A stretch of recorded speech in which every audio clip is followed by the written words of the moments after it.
If one is good, two is even better. It is a doubleheader day here in Wichita, Kansas, Wilkins Stadium. It is Team Masson going to take on Team Alo. Team Alo has already played one game today. They've already won that one. It was a convincing W, and everyone on their team moved up that leaderboard. We have just really a day and a half remaining of AUX softball action, and the leaderboard, as we speak, looks like this. Jocelyn Alo began the day second behind Bubba Nichols. That changed with a huge performance by Alo. She hit 2 home runs on this field just earlier today. She's in the #1 spot with a bullet, followed by Nichols, Taylor Edwards, Mackenzie Clark, and Delaney Wiz rounding out your 5. So glad you have found us with my partner, former Texas A&M All-American Amanda Scarborough. I am Eric Collins. We have a repeat of a game that was wonderful yesterday. Team Masson won against Team Alo. Jordan Roberts, the big hitter in the inning #1 to get things started. Yeah, she was. And another one-run game. There have been so many close games this AUX season. But Jordan Roberts with the grand slam was definitely the icing on the cake for Team Masson to get that win. It was off of her former teammate, Alicia Ocasio. Grand slam for Jordan Roberts, trying to bring that offensive momentum into this rematch. Team Alo versus Team Masson. They'll be going up against Montana Fouts today. Well, we shall see if rest plays a factor in today's game. Team Masson had nothing to do all day long, so they just hung out in the shade, just chilled. Let's take a look at their lineup card. Aubrey Leach leads things off. She's playing shortstop this series. Kayla Kowalik is in the #2 hole on the left field. Jesse Warren, everyone's All-American at third base. TV Tori Vidalis in the cleanup spot. Jordan Roberts, Megan Wiggins, Andrea Filler, followed by the captain, Mariah Masson, is going to call her own number. She will hit in the 8th spot. Kaylee Harding is the #9 batter. That 9 will bat against Montana Fouts. Here we go. Let's do it. First pitch, ball 1.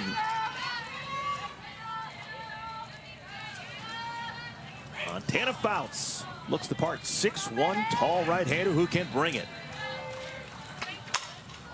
Smash, smothered by the shortstop, Koffel. 1 down. Good professional play by Aaron Koffel. Montana Fouts has had a lot of good moments in her first professional season. I'm sure she's not used to having an ERA that's up close to 6, but just a couple of tougher outings that she's had, but a really good mix of some nice, strong, quality innings that she's pitched in her first professional season.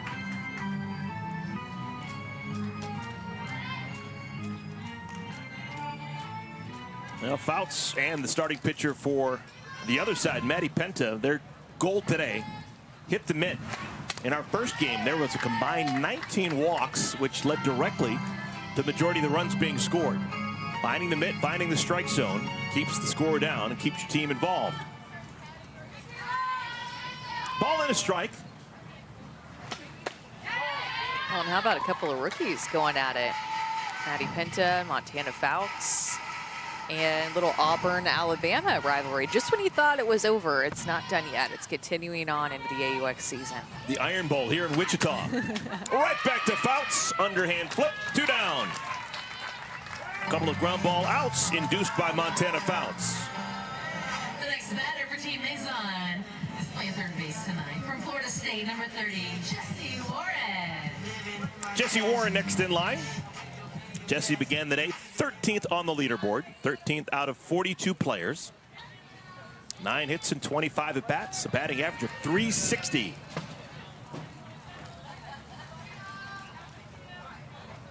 She's been a ball magnet. Jesse has been hit with a pitch 6 times already in AUX play.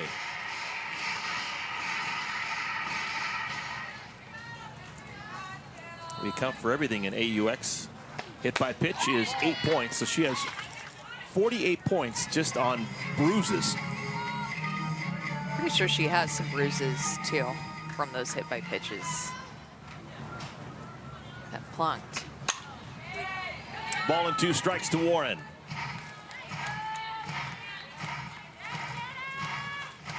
Earlier today, we had a 9-5 ball game. Team Alo over Team Nichols. An inning wasn't won until the 5th. That was a 50-point inning won by Team Alo, and they ended up winning 6 of the 7 innings. Team Alo, everyone on their club, 60 points in inning wins, and then a win, which is 50 points, so 110 points for everyone on Jocelyn Alo's team, just for being the winner of innings and the total game. Yeah, baby! Come on, Tim. Come on, Tim. Softly right side. Flipping over to the first baseman. Klingler, side retired. Ball doesn't leave the infield. 3 ground ball outs induced by Montana Pounce. When we come back, Team Alo heading to the vet rack.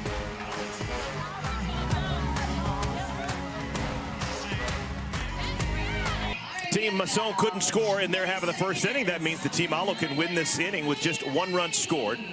Hitting in the number 2 spot will be Jocelyn Alo, who has already had a magnificent day. Yeah, and after 13 plate appearances of not hitting a home run, she hit home runs in back-to-back at bats. 1 on the second pitch, and then 1 on a 2-2 count changeup. So truly can do it all in any count against any pitch. 5 home runs. Excuse me, 6 home runs now for Jocelyn Alo this AUX season. Alo is the captain this series, and she fills out the lineup card this way. Hannah Flippin leads things off. Alo in the number 2 hole. Haley McClenny had a really good first game today. Taylor Edwards is the cleanup hitter. Fisher, Koffel, Klingler. Cottrell's going to be the catcher, and Mackenzie Clark hits 9th.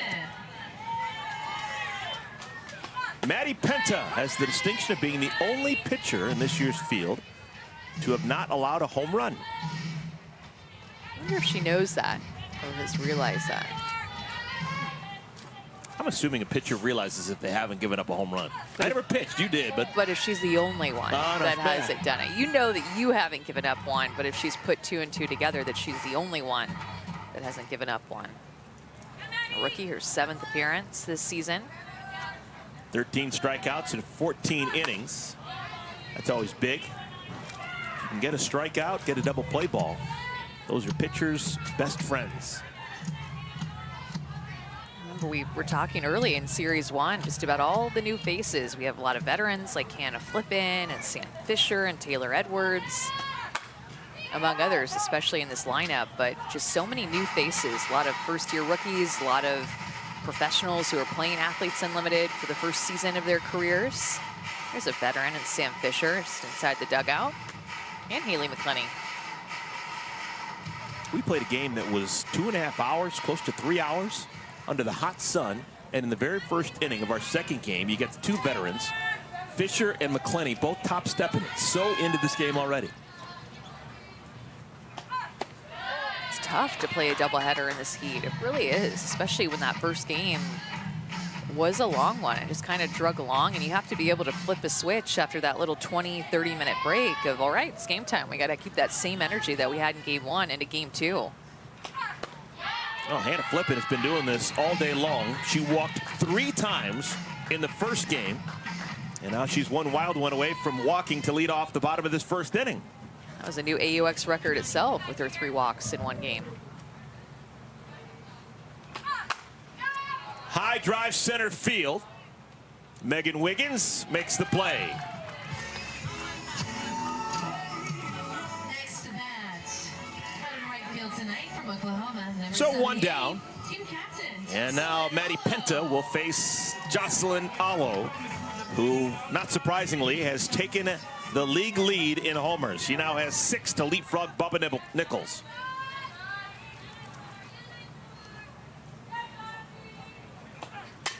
Oh, didn't mean to.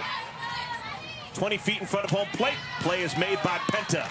That is a big out number 2. If you can get Alo out with a check swing back to the circle, you are loving life. A check swing in 1 pitch? Oh, you're flying sky high if you're Maddie Penta, not even having to deal with a full swing from her or a deep count, or loving that out. Here's Haley McClenny. McClenny hadn't been retired so far today. That may change. Foul territory. Jesse Warren makes the play. Haley McClenny had reached base consecutively 4 straight times dating back to earlier today, but she pops out on the first pitch she sees here in the first.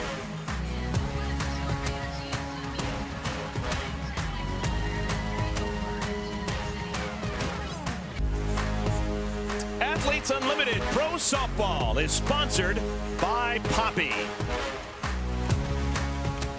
Really snappy, quick first inning Scoreless ball game. We have had a combined 6 up and 6 down here in game 2 of our doubleheader. Team Masson taking on Team Alo. So with the nothing put on the board by both sides in the first inning, the 10 points for the first inning roll over to the second inning, and whoever wins this inning will get 20 points, whichever side outscores the other, plus 20. TV Tori Vidalis leads things off. One of the best to ever come out of Texas A&M. It'll be Vidalis, Jordan Roberts, and Megan Wiggins. I wonder if Tori Vidalis knows what happened in the Men's College World Series today. Texas A&M and Tennessee playing. She knows. She knows? She's locked in. She's a locked-in Aggie. I think she knows. If you don't know at home, folks, if you don't want to know, close your ears for the next 5 seconds. Tennessee beat Texas A&M on the men's side, the baseball side, to force a game 3 tomorrow. Game 3s are pretty sweet. I mean, you want to be on the winning side of game 3s, but nothing beats that game 7 and a regional, game 3 and a super regional, game 3 at the finals. It's great. Well, we've got you covered at Texas A&M and Tennessee. We have Tori Vidalis, former Aggie, in the batter's box. We got Amanda Scarborough next to me, former Texas A&M great. And we're going to talk to Riley West, who's our star in the stands, and she is a recent graduate of Tennessee. So we'll get some volunteer love. And she hears us. Oh, this is great. Hey, Riley West, you're a star in the stands. How you doing? Great. I wanted to know, did you know what happened on the baseball side earlier today? I did. I just heard when I went in the locker room, and I was like, thank the Lord they pushed game 3. So I'm super excited about that. Now you can watch. I know. Now I can watch tomorrow on our off day. Okay, guys. How's your first season going here at AUX? How are you enjoying being a professional and playing with some of the best players in the world? Wow, it's an absolute dream come true. Just getting to pick their brains every single day and learning from them and just learning more about the game. And you think after you graduate college, you've learned it all, but you haven't. And learning from these girls has been a dream come true. So I'm having a blast. When you think about it, Riley, and I'm sure there's a lot of conversations that you've had, but what's 1 or 2 things that you've learned that you could share with us? 1 or 2 things that I've learned. I've definitely learned that there's 30 different people who have 30 different approaches and swings, and they're all successful. So I've learned different approaches from Nadia, and just going after pitches, and then Tori and Jessie Waring.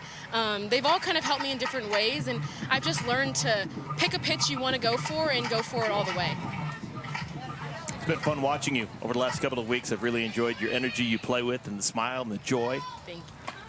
Thank you. You come by your athleticism naturally. Your father was a professional football player. I was actually talking to you earlier today. I remember him as a defensive back in the USFL back in the early 80s. Which is pretty crazy.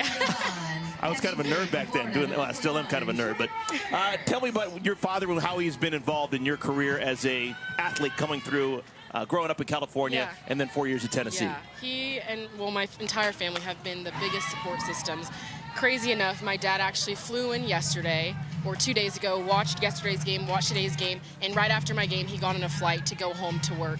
So that just tells you a little bit about my family and how they will support me if I play on the moon, or if I'm in Knoxville, or if I'm here. So they will do anything and everything for me, and he's believed in me before I even believed in myself. So just my #1 support system, and I wouldn't be here without them. Riley, in your first season playing with Athletes Unlimited as a rookie, have you been locked into the leaderboard? Have you looked at it? Like, what's your relationship with the leaderboard? Well, Wiggins and I sat and we talked for one entire game during a doubleheader, and she kind of told me, don't look at the leaderboard.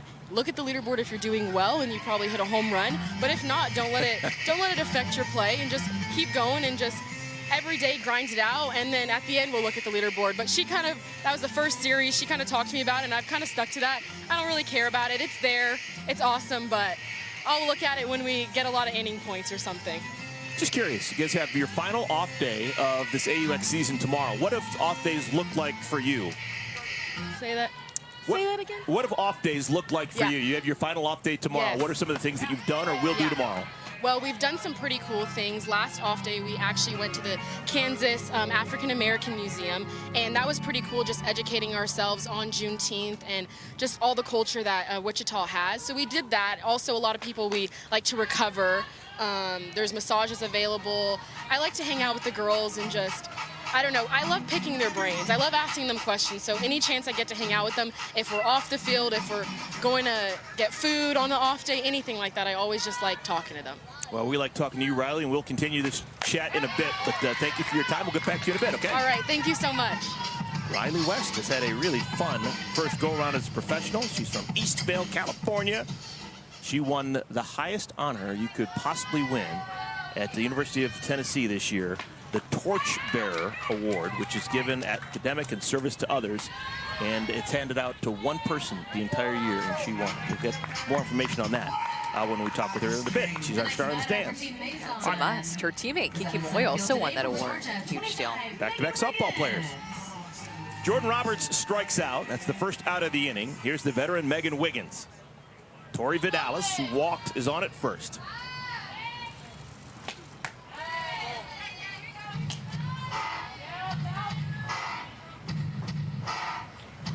Megan Wiggins is a Georgian through and through. Grew up in Georgia, played at the University of Georgia.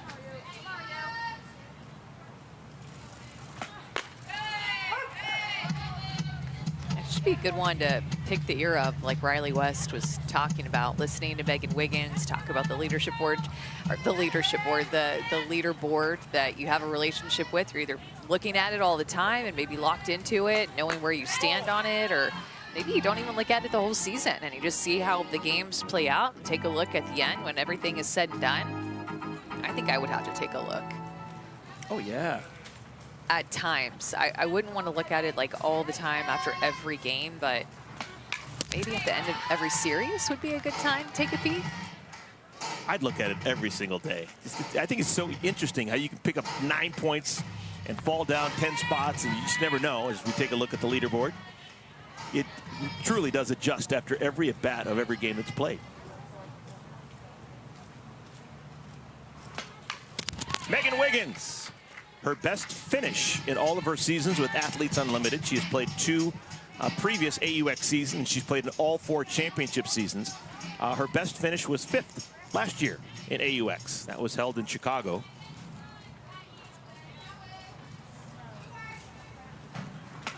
Fifth out of 42 players, not bad at all. Wiggins to left field. Camping underneath it is Mackenzie Clark, 2 down.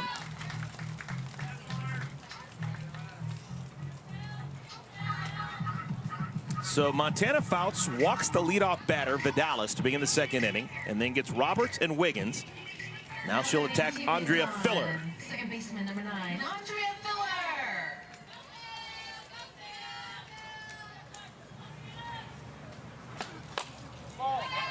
Filler began the day 20th out of 42 players on the leaderboard. Former Northwestern Wildcats, been a pro since 2016.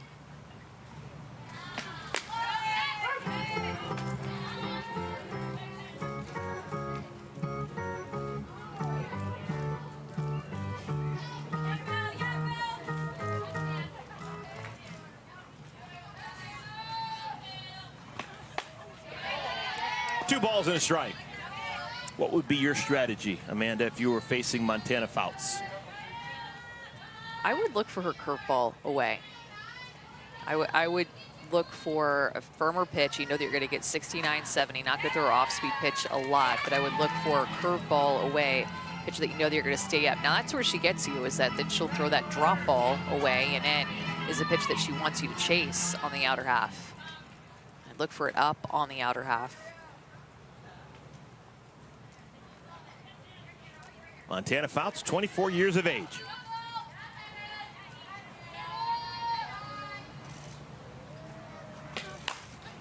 High pop-up left field. Clark ambles over in foul territory, makes the play. So 2 scoreless innings thrown by Montana Fouts.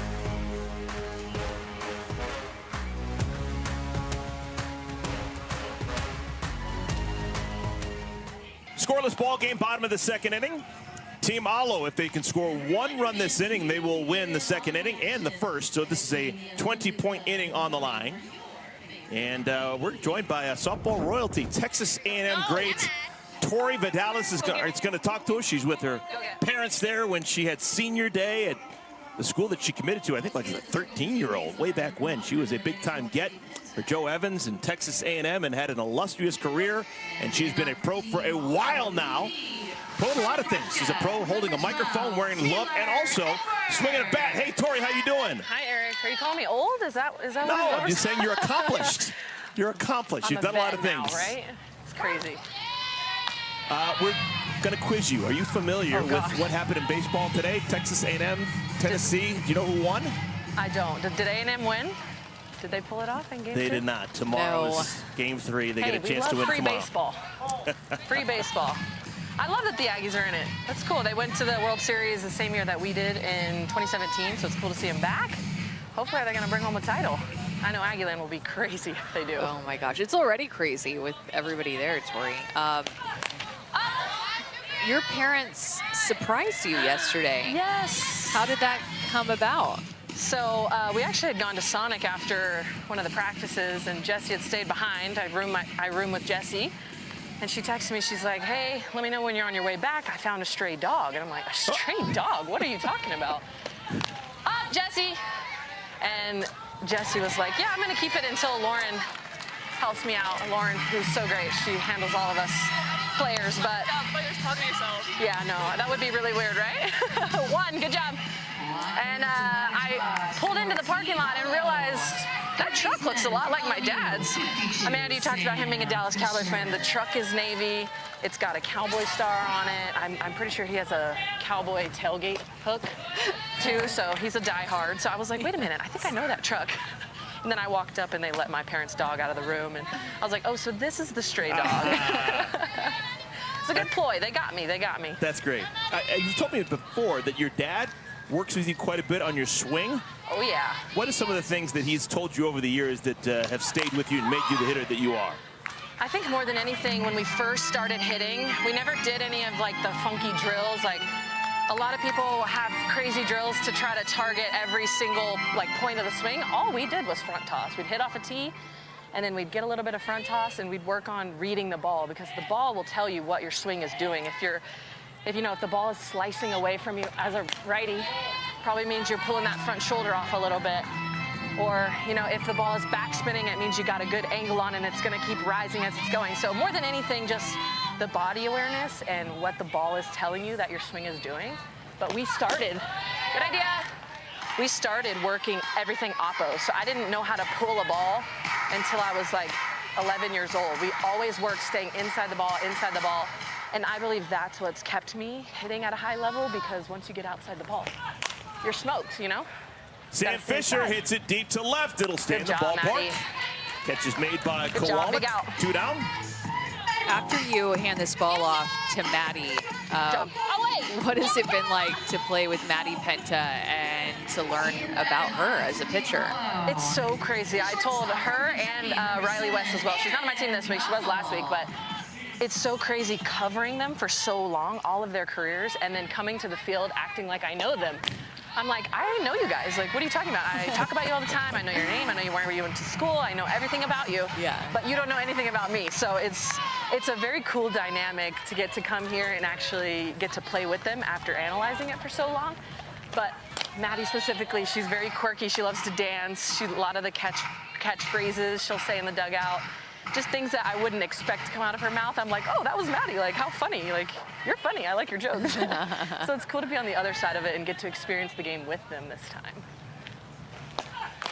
Good In pitch. terms of where you are in your life, how much of a rush do you get holding a microphone and doing a softball game as opposed to still playing, getting in the batter's box and trying to hit off 70 miles an hour? Oh, man. Playing softball is way easier than broadcasting. It just comes so natural. Broadcasting, I think my heart rate gets a little higher because I don't have any control over what's happening. I got you. So here, I know exactly where the ball is going. Good job, Maddie. I know that I'm in control.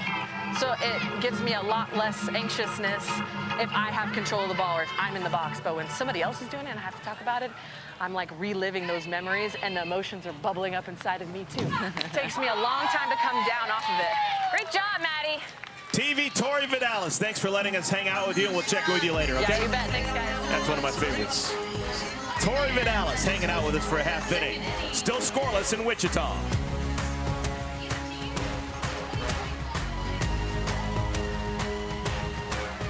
AU Pro Softball, AUX, scoreless game. This inning will be worth 30 points for whichever side can outscore the other. This is the second game that we have played already today.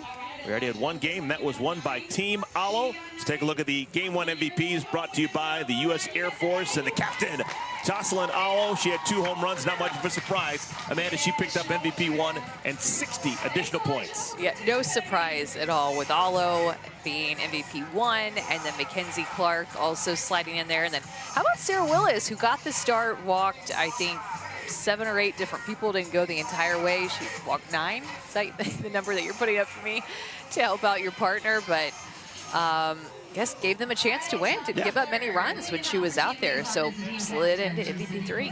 Number 16, Mariah Mason. Mariah Masson is the batter. She is the captain this series for Team Masson. And we expect to see her pitch probably sometime today, maybe. Definitely pitch tomorrow. She pitched yesterday, but she's giving her a chance to get some points by hitting for herself. These would be her first at-bats of AUX. It's one of the benefits of being a captain is if she wanted to, she could have hit in the #1 spot. She could have played shortstop. You're in total control if you're one of the 3 captains. Hitting is not that foreign to her. She hit quite a bit when she was at Oregon State. I think probably she's penciling herself in for relief in this game in the circle.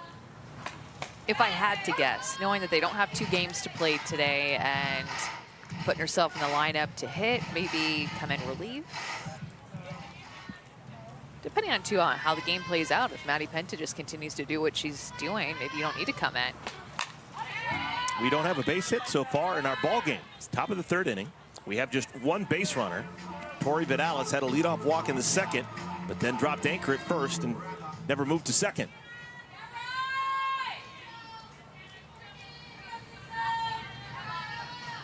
Two.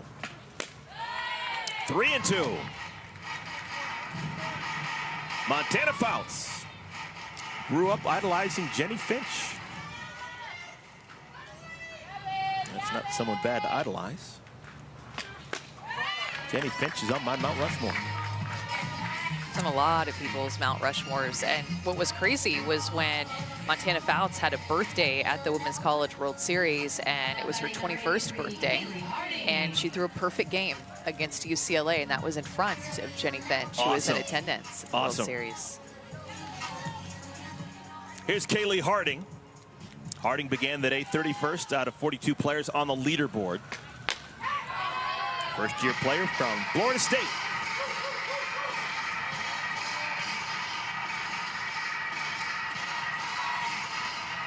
Second consecutive inning that Montana Fouts has walked the leadoff batter. And the decision by Masson to hit for herself adds 10 points to her total. Paid off. Had a lot of leadoff walks today, and just is pretty rare. Like, you just don't see as many as what I feel like we've seen today. I think that is 6 leadoff walks that we've seen in the 2 games today.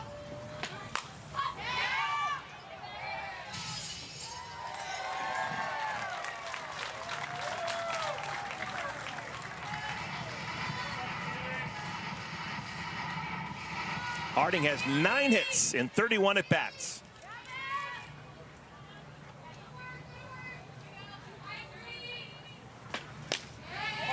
Shows a good eye there. That's the pitch that she's wanting to go to with 2 strikes, is that drop ball, trying to see if she can get these right-handed hitters to chase that pitch away from them, like Jordan Roberts did. Seen a bunch of players play in AUX and AU championship season from Florida State in recent years, and I'm telling you, they're all tough-nosed. Sydney Sherrill, Kaylee Harding, Jessie Warren. Tough players. 1-2. And their knowledge of the game translates so well. I feel like you do see that with Florida State players, is that they can transition easily, they can think for themselves. I think a lot of players go to different colleges and are just so used to being told what to do, where to be, when to be there, that they get here and then they can't really think for themselves as much. And that goes down to not just the basics of a schedule and when to show up and all that stuff and when to work out, but just what to think in the box. What's my approach going to be at the box or in the circle, and being able to call pitches for yourself and just think for yourself. I feel like Florida State, their coaching staff, does such a great job of developing players physically and mentally. You just saw the greatest to ever play in Tallahassee, Jesse Warren. And Kaylee Harding thought that that off-speed pitch was strike 3.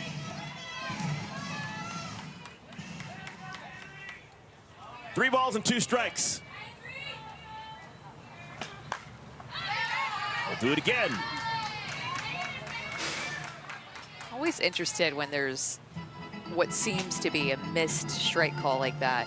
What ends up happening with this at bat? Fouls off one there, but worked it to a full count. Could have struck out on that one pitch. Now who's going to win this battle?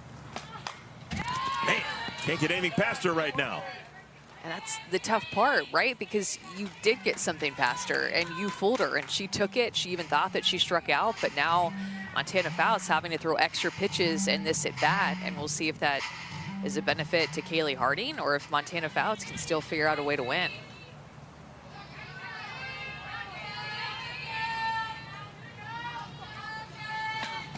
Oh, great at bat by Harding. Draws the walk. That's a +10 for Harding. And so to begin this third inning, Montana Fouts walks the number 8 hitter and the number 9 hitter.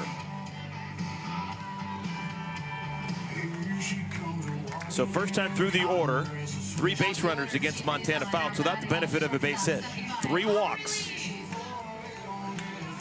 And here's Aubrey Leach, who's thinking small ball. Bunt, foul. A successful sacrifice is great for Tama Sohn. It's great for Aubrey Leach. It would put 2 runners in scoring position with 1 out, and it would be a +10 for Aubrey Leach. Sacrifice bunts and sacrifice flies are both +10. Again, trying to bunt, stabs at it, 0-2.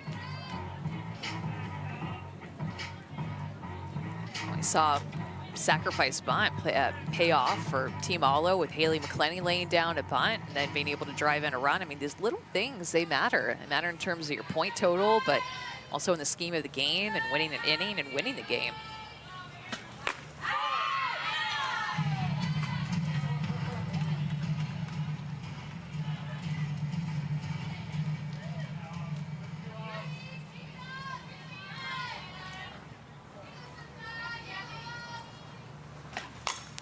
Softly hit third base side. That'll be a single. Wow. You couldn't hit it any softer.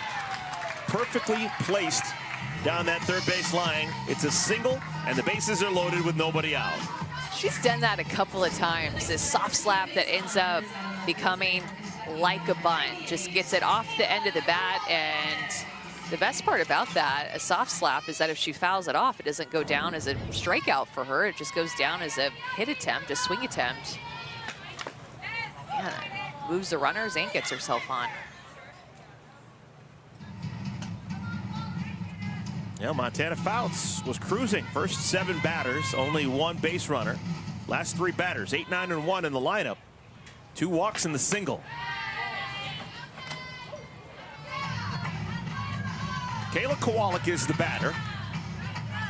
1 ball and 1 strike to Kowalik.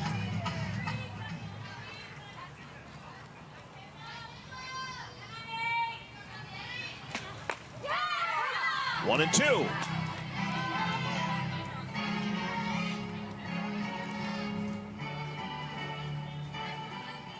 I apologize. It's 2-1. I thought the first pitch was off the bat, and they called it a strike.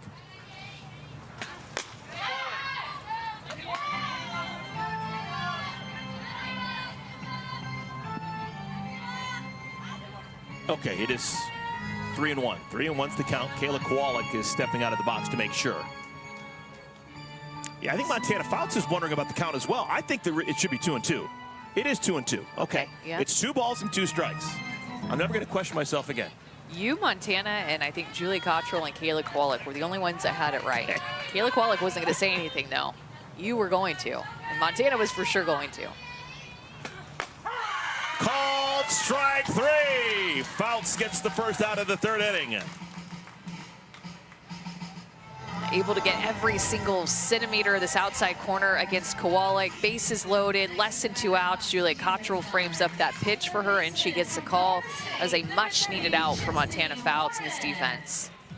Here comes Jessie Warren. Bases loaded.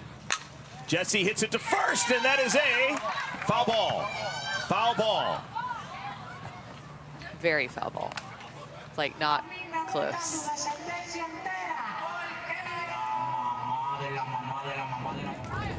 With the way that the umpires are moving around right now, that is the home plate umpire's call, and yep, clearly a foul ball. Scott Mayer knew it immediately. When they're talking about potentially reviewing it, that you can't review a foul ball, so it'd be an unreviewable play. Slugged foul, this time 3rd base side. 0-2. What's the wipeout pitch from Montana Fouts if she wants to strike out? I try to go to that drop ball outside that she's been trying to go to. Maybe bring it up just about a half ball to where she's been missing it. That's a great pitch. That's what I mean. And good take by Jessie Warren. But I think now that these hitters are looking for that pitch, it's getting a little bit predictable with where she's locating it. She's going to have to bring it up just a little bit and see if she can get it out that way.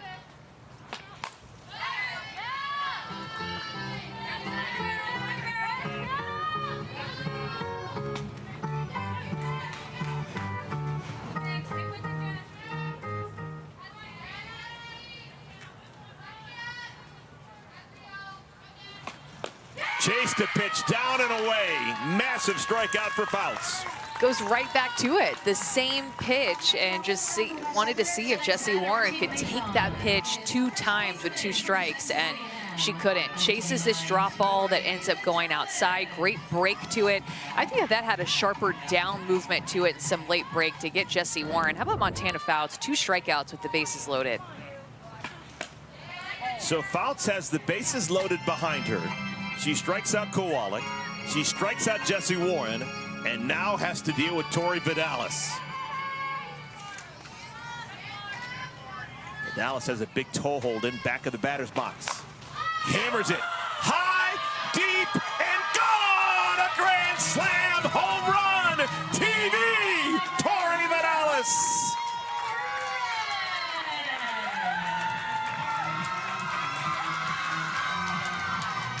A historic grand slam for Vidalis, giving Team Masson a 4-0 lead. You can't sleep on Tori Vidalis on the leaderboard. She entered this game top 10 on the leaderboard and gets her hands and barrel up to that rise ball that is trying to get even harder in on her hand. She just beats it. Looks like she stepped out too toward 3rd base to get her barrel to that pitch. Another grand slam this season. This time it's Tori Vidalis. Jordan Roberts swings. That's going to have a bunch of spin on it. Wow, look at that. It just died on contact with the ground. Infield single for Jordan Roberts, and the inning continues for Team Masson. That home run by Tori Vidalis, her 104th career hit. She is now the Athletes Unlimited softball all-time leader in hits. There had been a 3-way tie. Vidalis, Morgan Zirkle, and Victoria Hayward. And the tie's been broken by TV Tori. Pretty cool. 4-0 lead for Team Masson. Tori Vidalis is standing by with Savannah. Savannah, take it away. Okay, Tori, of all the things you could have done with your parents here, how great is a great home run grand slam? I think it's just the perfect picture. My dad, my mom are here. They're the ones who have spent the most time with me. So more than anyone, I love when they get to witness the success that I have on the field because I owe a lot of it to them. I saw you shining a little hard after it. Got to give them all the love. They did everything for me. I wouldn't be here without them. Thank you, Tori. Thank you. That's cool. Great stuff. Thank you, Savannah. Megan Wiggins. 2 balls and a strike to Wiggins.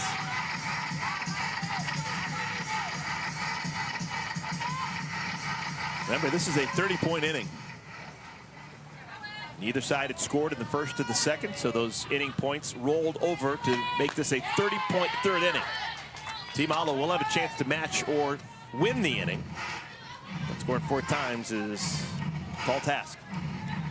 We're expecting to see the bottom third of the order for Team Alo: Klingler, Cottrell, and Clark. Remember, they don't have a base runner so far.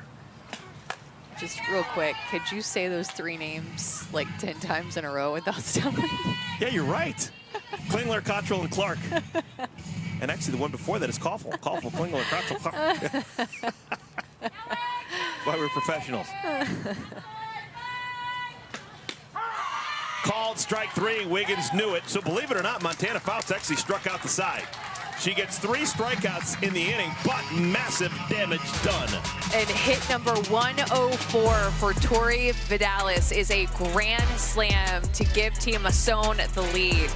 Tori Vidalis, wow. Hey, I gotta say a gig 'em right here, don't I? Gig 'em TV. Team Masson puts 4 runs on the board in the top of the 3rd inning. 1 swing of the bat. Tori Vidalis, a grand slam home run. They're hoping to win 30 points if they can hold on and win this 3rd inning. Well, we're hanging out with Riley West, who just finished up a fantastic career. 4 wonderful years at Tennessee. Went to the Women's College World Series in 2023. She is a native of California. She is a journalism major. And folks, how about this? She won the highest honor awarded to any student at Tennessee this past spring. She was named the Torchbearer. Riley, what exactly was that and how did you win it? Yeah, the Tennessee Torchbearer is awarded to students who just inspire the community and they give back to the community, and they're like the ultimate volunteer. So it's the highest honor any student at Tennessee can get, and it's not just for student athletes, it's for students altogether. And so it's just pretty special that I could just strive and get that award and just know that I did more than just play a sport. I helped the community as well. Yeah, and besides being a student athlete, Riley, what other ways did you contribute to the community? Yeah. So I was also part of the Vol Leaders Academy, which is a leadership academy with other athletes, and we did service work throughout the entire year and still do. And then we also went on a service trip to Africa and just gave back to the community in Rwanda, Africa. I also worked with Girls Inc. a lot. It's a nonprofit in Oak Ridge, Tennessee, and it teaches young girls the power of sport. I also started a podcast with a football player named Amari Thomas. He's my best friend, and we just brought student athletes on and talked all things sports. So I just love the Tennessee community. I love talking about sports. I love highlighting just amazing human beings and not just athletes. So yeah, that's just some of the things that I was able to do and had the opportunity to do. Well, Riley, I hope you continue to play professional volleyball for the next 15 years. But when you do stop playing professional softball, what do you expect to be doing after that? I hope I can do something just like this. I hope I can be involved in sports in any way, and at the end of the day, be a reporter. That would be absolutely the dream. So. Awesome. Awesome stuff. Well, you're well on your way. Thank you for hanging out with us and being our star in the stand. Thank you guys so much. Thanks, Riley. Thank you. Riley West moving it. I love it. Bailey Klingler grounds out to 3rd. That is our first out of the 3rd inning. Julia Cottrell is next in line against Maddie Penta. Riley didn't seem nervous at all. She looked very comfortable with the mic in her hand. I was the one stumbling. I was trying to think of, I had volunteer in my head, and we're talking softball, and all of a sudden became volleyball. That happens to me all the time. Maybe not with that word, but that type of thing happens to me all the time. Julia Cottrell is the batter.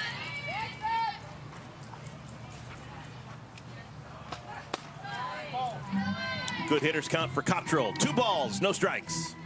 And I actually spotted her dad in the stands. He's a coach at Missouri. He's their hitting coach. There he is. navy blue shirt. Popped up, calling for it's Vidalis. 2 down. And that, of course, why she moved from Wichita to Stillwater was because Jeff was the assistant coach at Oklahoma State before Missouri. Is out in left field. From Clemson, 86, Mackenzie Clark. Yeah, last hope for Team Alo in the 3rd inning is Mackenzie Clark. Clark had a wonderful game number 1 earlier today. She doubled in the 2nd inning and then hit a 2-run home run in the 5th inning when her team was down 2 runs in the 5th inning. She tied the ball game and tied the inning with a home run. That was off Kaylani Ricketts back when Ricketts looked like she was close to untouchable. Mackenzie Clark was MVP 2, picked up 40 points for her performance in game 1 today. And earned a spot in the championship season coming up because of her performance in the AUX season period. High drive right center field. Wiggins makes the catch just in front of the warning track. Side is retired. Maddie Penta has retired all 9 batters she's faced.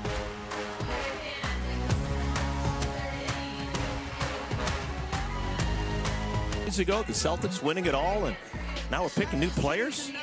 Atlanta Hawks have the first pick. Kind of lucked out. Moved up in the lottery. How do you do that? I don't even know. How do you move up in the lottery like that? Just luck, man. It's all luck. It's just, yeah, it's a rabbit's foot in the pocket. Total luck of the draw. Montana Fouts in the circle. She gave up 4 runs, 1 swing of the bat, Tori Vidalis, an inning ago. She's probably lamenting the fact that she walked the first 2 batters of the inning. She walked 8 and 9 in the order and then allowed Aubrey Leach to reach on a really a swinging bunt. So the bases were loaded with nobody out. She did strike out Kowalik. She did strike out Jesse Warren, but couldn't get past Vidalis. It really did look like she was going to find a way to get out of that inning. And I think that that's what made Tori Vidalis's grand slam even more of a wow moment, because quickly Montana Fouts got a couple of strikeouts after loading the bases with nobody out. And then Tori said, I'm not going to go be your 3rd strikeout in a row here. Andrea Filler is the batter, 2 balls and a strike. Yeah, of the 42 batters who are here, 42 players that are here in Wichita, if there was one batter that I wouldn't want to face with the bases loaded, 2 outs, Tori Vidalis would be super high on that list. Very She's high. just nails in terms of trying to get her out. Yeah, I agree. Jocelyn Alo would also be on that list. Probably add Jessie Warren to the list, although she did strike out with the bases loaded. And I put Taylor Edwards too in that conversation.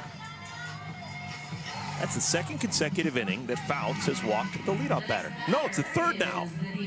Good golly, it's been the theme all afternoon long.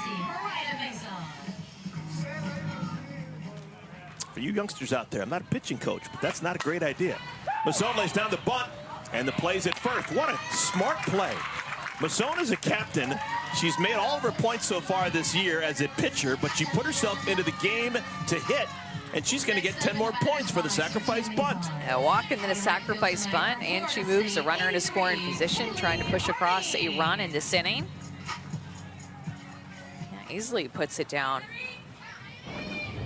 Masson has been with Athletes Unlimited for 3 years now, and she clearly understands how the game is played. I just think it's great. Yeah. There's great softball players, and then there's great AU softball players. Very true.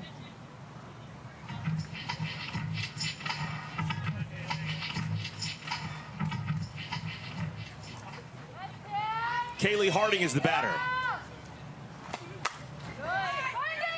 Harding pops it up, foul territory. Catch is made by Klingler.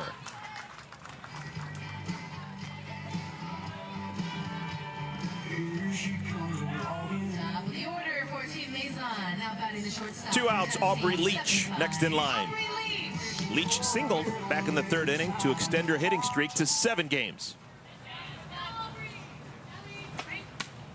We had a handful of players with 6-game hitting streaks coming into today's action. They're all gone now, except for Leach. Hannah Flippin didn't get a hit in game 1 earlier today. Neither did Nadia Taylor. They both had 6-game hitting streaks. It's interesting how different of a hitter that Aubrey Leach has been so far this summer as maybe compared to last AUX season. She had so much power last summer, and this year, Savannah even reported on it, even talking to Aubrey about it, that kind of is going back to more of the way that she hit when she was in college. A little bit more small ball, slapping, and yeah, that power will be here and there, but so many different tools that she has in the box, and that power really shined through last summer. There were a lot of extra base hits. 2 homers, 5 doubles. Oh, they've got Filler picked off a second base. Should be out number 3 if they can ever get her. And it's Fouts being where she's supposed to be. Makes the tag, and the inning is over. So Filler runs into out number 3. Team Masson can't score. That means that Team Alo can put a run across. They will win the 4th inning.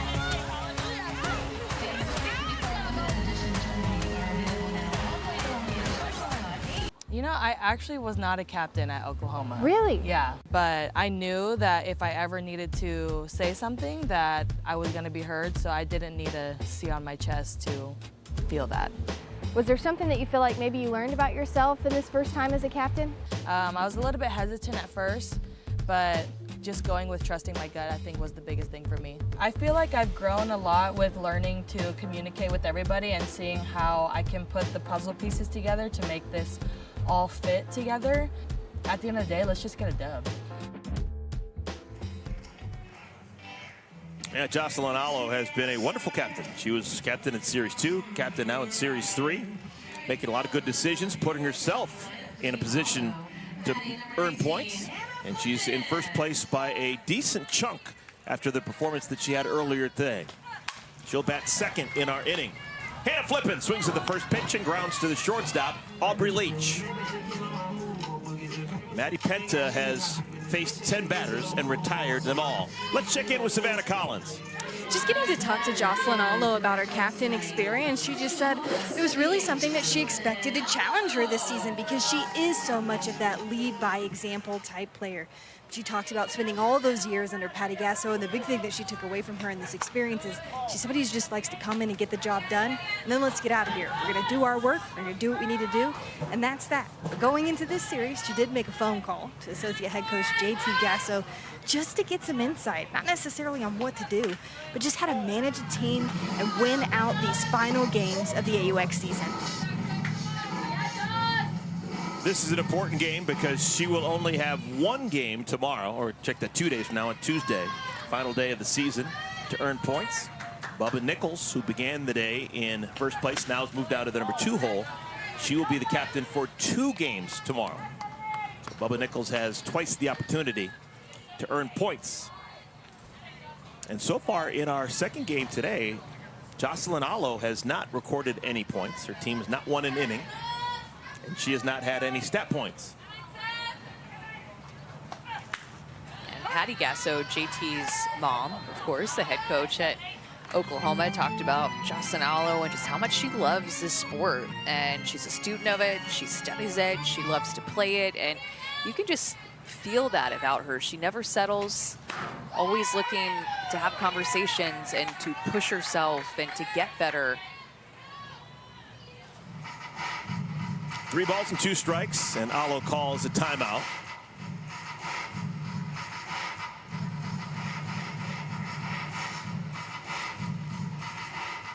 Oh, he had 1 home run earlier today. It was Tori Vidalis, the 41st home run that we've had. That is the most home runs we have ever had in the history of AUX softball. 6 of those home runs have been hit by Jocelyn Alo. 3-2.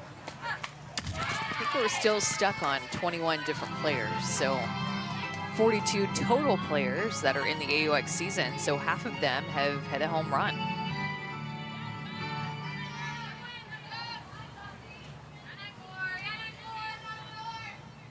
Another 3-2 from Penta. That's the first base runner allowed. A 1-out walk to Alo here in the 4th inning. our pitch count has just been so low. So just 43 pitches, had 9 in the first, 14 in the second, and just 12 pitches in the third. Low pitch count, especially when you think about our counterpart, Montana Fouts, who's currently sitting at 85 pitches on the game. It's almost twice as many. Here's Haley McClenny.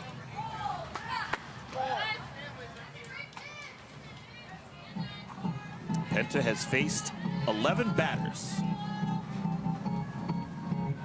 Just 1 strikeout, but she's let the defense do the work behind her. Could be 2. There's 1 on to first. Not in time. McClenny still gets down the line very quickly. A lot of confidence in Maddie Penta to make this throw. And Haley McClenny just has speed to get down the line, so no chance to double her up. But I think oftentimes you see pitchers second guess that throw, especially when they haven't done it a lot or there's new fielders behind them, not as much trust. But Maddie Penta just really owned that throw confidently.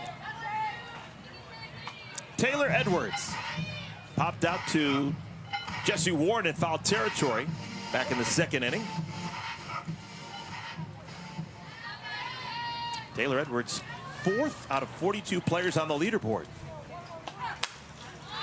Hits this one high in the air, left field. Coming on and making the play is Kowalik. Side is retired. So Penta finally gives up a base runner, but still no runs have scored against her. Lead Team Masson over Team Alo. Big difference for Team Masson. Tori Vidalis, a grand slam home run. That's what happens when you wear the microphone. Good things happen. Tori wearing that microphone. Let's go into the game now with the U.S. Air Force. Who's ready for the game tonight? Me. Good job. Hey, that's a big out. Nice job. Way to work. I see you moving. Excuse me. Let's go! Let's go! Let's go! Get off there! That ball was probably just leaving the infield when she started screaming, "Let's go." She knew right off of the bat. She immediately looked to the dugout and her teammates fire them up. Tori's expected to hit 4th in this inning, should we get that far. We're going to have Aubrey Leach, Kayla Kowalik, Jesse Warren, and if someone gets on, Vidalis will hit. Leach was in the batter's box when the 4th inning came to an end. Filler was picked off of second base.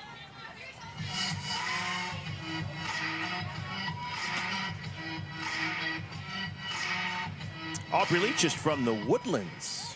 That's outside of Houston, right? Yes. North of Houston. Can you get a good meal in the Woodlands? Oh, yes. Fisher has to hurry, and the throw's offline.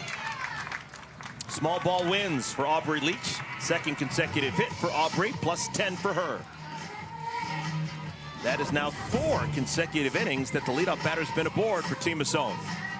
Remember, before Filler got picked off, we were talking about Aubrey Leach and her short game like that, just putting the ball in play and finding different ways to do it. Leach knows how to play this ball game. I think that she may steal the bag here, at least attempt to. Nope. She bluffed, and it's called strike 1 to Kowalik. I haven't seen a ton of steals. Leach has attempted 2 and been successful twice. Steals are plus 10. If you get caught stealing, to negative 10. A little touch foul off the bat of Kowalik. One of the highlights of AUX for me was a conversation with Kowalik and Natasha Watley a week ago. Yeah. That was like a master's class in small ball. I was like a fly on the wall just listening as they talked about how you successfully slap hit at this level. I heard that conversation, and that was so much fun to listen to. And Kayla Kowalik, after, I believe she had taken a foul ball to the face, too. She just was such a trooper, like, acted like it didn't even happen. She was just so herself. Tough player. No swing, so it's a ball.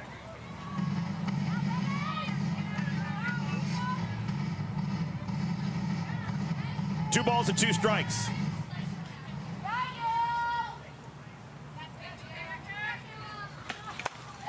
Fouts gets the strikeout.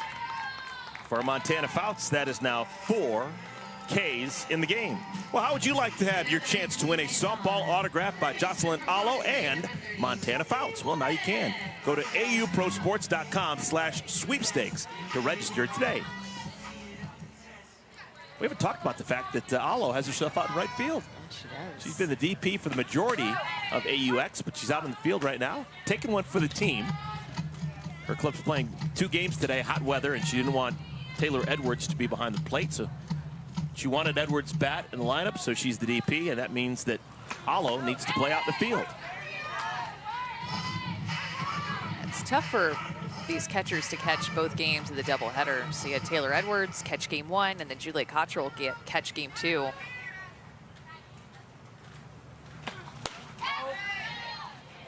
I just honestly didn't expect Wichita to be so hot. This coming from the Texas girl, like, I have been shocked at how warm it has been here. It gets cold here in the winter as well. You get everything.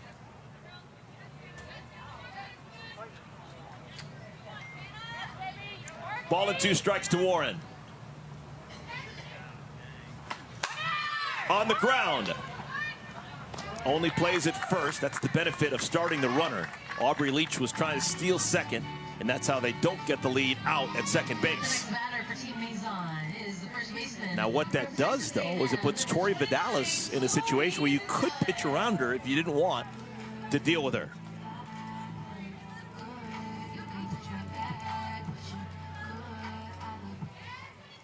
Tori hadn't been retired so far today. She walked in the second inning, hit a grand slam home run in the third. She's got to be careful pitching to Tori here. At least I would, with first base open, and the way that she just handled that pitch that was up on her hands for the grand slam.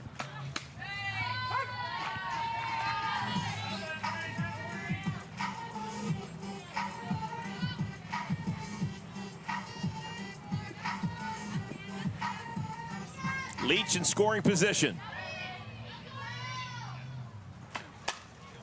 Little nubber, foul. Well, in case you missed it, no doubt about it, homer for Vidalis in the third. Yeah, this is that pitch that was up and in her hands, and look at just how she gets her barrel there. I mean, that is not a strike. That would not have been a strike if she took that pitch, but she still just expected a pitch that was up in the zone, got it, drilled it over the left field wall.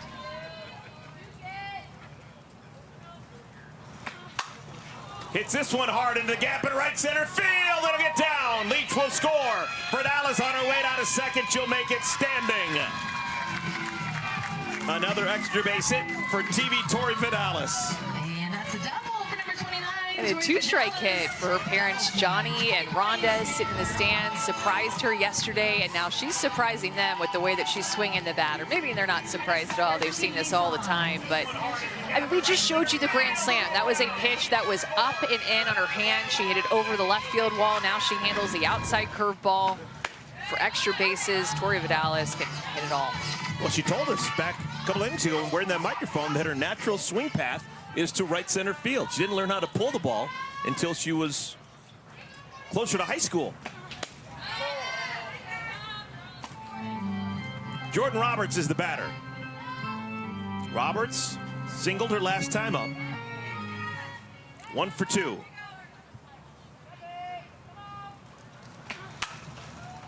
Softly to center field. McClunny has to play it on a hop. Here comes Vidalis. She'll make it standing. The lead is now 6-0 for Team Mazone. Yeah, the best part about that for Tori, who was the runner at second base, is that she didn't have to wait to see if that ball was going to get caught. With 2 strikes right off the bat, she could be running. This is hit off the end of the bat, so less than 2 outs. You're thinking you have to hold up to see if Haley McClenny is going to catch that in the air. But Tori Vidalis immediately with 2 outs running on the hit, scores easily. Timeout now, and there's the decision. Montana Fouts has pitched this entire way, but maybe getting a bit tired. She has thrown 108 pitches, and she will hand the ball off. It'll be Sarah Willis coming in to replace her. So we'll take a timeout, tell you more about the new pitcher Willis when we return to Wichita. We're back playing the top of the 5th inning. It has been all Team Masson. We have a new pitcher. Montana Fouts leaves, maybe getting a bit tired. She's thrown over 100 pitches. She leaves responsible for Jordan Roberts on at first base. There are 2 outs. Sarah Willis, who pitched effectively, was MVP 3 in game number 1 earlier today for Team Alo, will come out of the pen. Yeah, did pitch effectively, had a little bit of a lack of command, so she's going to want to come in and throw more strikes. 15 walks, and 9 of those were from her outing today. So usually has great command. They'll throw a nasty changeup that you'll see very soon, I'm sure. And stay down the zone with her curve, screw, and drop.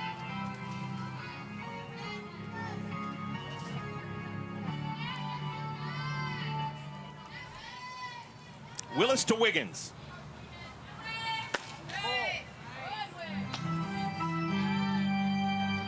Megan Wiggins 0 for 2.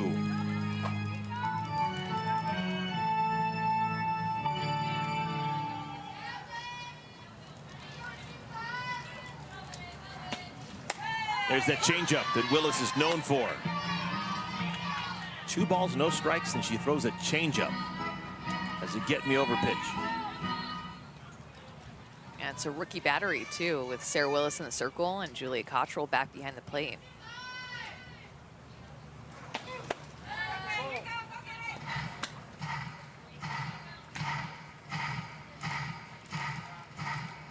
So far, the leader in AUX softball, Jocelyn Alo, has not picked up any points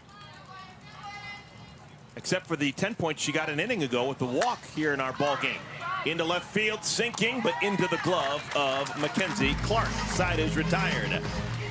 So, 2 more for Team Masson. Can Team Alo answer? We'll see when we return. 2 more runs for Team Masson, top of the 5th inning. They're trying to hold Team Alo to fewer than 2 runs. If they do, it'll be 20 more points for everyone on Team Masson because they will won the 4th and the 5th inning. 4th inning carried over when neither side was able to score. TV Tori Vidal is wearing a microphone all day long. She still has it on. We can communicate with her. Hey, Tori, you've been the star so far today. Hey, 2 more extra base hits since we last talked to you. Homer I'm and a trying double. to give you guys a show. I'm trying. Entertainer, right? 52, Sam Fisher. Sam Fisher will lead things off, followed with by you. Aaron Koffel and Bailey Klingler. Tori, I want to ask you about your captain this series, Mariah Masson. She has inserted herself into the starting lineup, and she's picked up points. She's walked and laid down a perfect sacrifice. You've been with AU for a long time. That's just smart AU softball. If I was a captain and I was a pitcher and I hit, I'd be putting myself in every lineup, even if I was over, because, hey, you never know. I mean, if you have the talent, put yourself in there. You're the captain for the reason, so I would do the same thing if I was her. Plus, Mariah hits bombs in BP, guys. When I say bombs, bomb, and she's only getting to contact. She's not even getting her extension, so she's got some pop. At this point, you know, in the season when we're just dwindling down the number of games, what does it feel like with knowing that it all starts to come down to an end, that the leaderboard starts to work itself out? Yeah, it's always interesting because you're fighting for every point. And I think, I mean, regardless, you're doing that every time. But as the time starts to get closer to the end, your opportunities lessen. I think it obviously gets a little bit more tight, right? You feel tight, but I think that's where, for me at least, the veteran mindset has been able to set in a little bit and realize, hey, it's the same thing. It's the same thing I've been doing. Good. Yes, Maddie. And not trying to press too hard. When you press, bad things happen. And when you're loose and you're having fun, good things happen. Good job. All right, Tori, you ready for some trivia? I'm ready. You have been involved with Athletes Unlimited since the very first season of 2020. Yes. Who do you think is the all-time leader in Athletes Unlimited history in base hits? Total hits. Well, let's see. I did watch one of the broadcasts. The graphic had Victoria Hayward at 103. It's between me or Zirkle. It's you! Oh, let's go! It is you! Let's go. I guess that happens when you play a lot of games, huh? Well, and get a lot of hits. Yeah, that too. I'm glad I'm up there with the speedsters. Come on, speed never slumps. Good, 1 for you. I'd love to see, too, that number of, you know, a batting average or number of hits from, like, the 5th inning on. Because I feel like Tori would be at the top of that, too. Like, late in games. Like, Yeah. there's just something about you late in games that is special. Has it always, like, did your dad help you prepare for like clutch moments like that too, Tori, or how did you get that gene? I think, Amanda, I've been lucky enough that you've been on the call for quite a few of them. So you see me throughout the years, and it does seem like that. But I think for me, just the first at-bat's always the most nerve-wracking, right? You get the most butterflies, the game's just starting, and then you're able to settle in a little bit. Get there, Kaylee! Able to settle in. You gotta love the pressure, right? Pressure makes diamonds, that's a fun saying. So really, the more you sit in that moment, good job, Maddie. I feel like you get more comfortable in it. The more you execute, the more people believe in you, and that's why you feel the pressure. So I just try to tell myself, hey, you've been here, you've done it, and that's why they expect it of you. And that makes it a little bit easier on me, trying not to press. Again, coming back to the pressing, you just gotta stay loose, gotta have fun. Bailey Klingler with 2 outs. Good, Maddie. All right, Tori, you have played 7 different seasons, either AU championship season or AUX. You have never hit worse than 311. You have hit 400 once. That was your high water mark. Just incredible, the consistency that you've had. What's the key to being consistent over 5 years now? Swing and strikes. That's the best one, I think. And knowing that the statistics are on your side the longer you go without a hit. So I know if I go up to the plate, I'm 0 for 3. Like, I remember one of the home runs that I had, I was 0 for 3 or 0 for 4, had another at-bat, and I knew my time was coming. Statistically, the numbers don't lie. That goes off of Klingler. I think that's incredible to think that way, because I'm not sure a mathematician would say that that's correct. It's like the famous Derek Jeter. If you flip a coin 100 times and it lands heads 10 times in a row, it's still 50-50 that it's going to be heads the following time. That's it's not like you have better odds. That is true, but it's not a 50-50 chance in my head, right? There's little ways that you can win. Ooh. Thought about it. Yeah, come on, Tori. We need you climbing the fence over there. Yeah, I got you. I'll scaling the wall next time. I've asked this question before to other players. How much time in terms of practice, what percentage is devoted to hitting and what percentage is devoted to fielding for you? I would say a lot more hitting-wise, just because I think it's one of the hardest things to do in our game. Yeah, Jess. But you still got to get those infield reps in. First basemen are infielders, too. Tori, thank you so much for your time. Excellent watching you play and talking to you. Great job.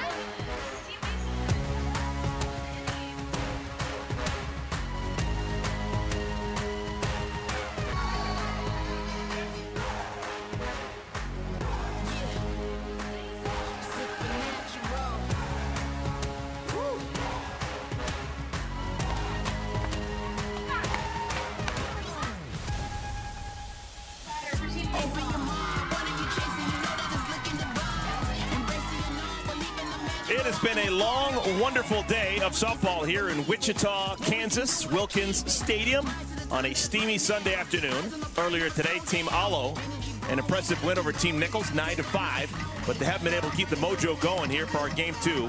A whole bunch of nothing. Team Alo does not have a run. They do not have a hit against Maddie Penta, and we've made it to the 6th inning. Earlier today, 8 hits and 26 at-bats, a whole bunch of walks. They had offense for days, 4 homers, and it has been nothing like that at all here in our game 2. And you know that Bubba Nichols is sitting at home watching this game play out, kind of guessing loving every second of it. The fact that Team Masson is getting all these points. Filler hits a bullet into center field.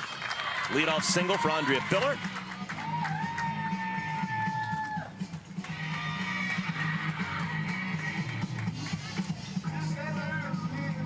Leaderboard always changes.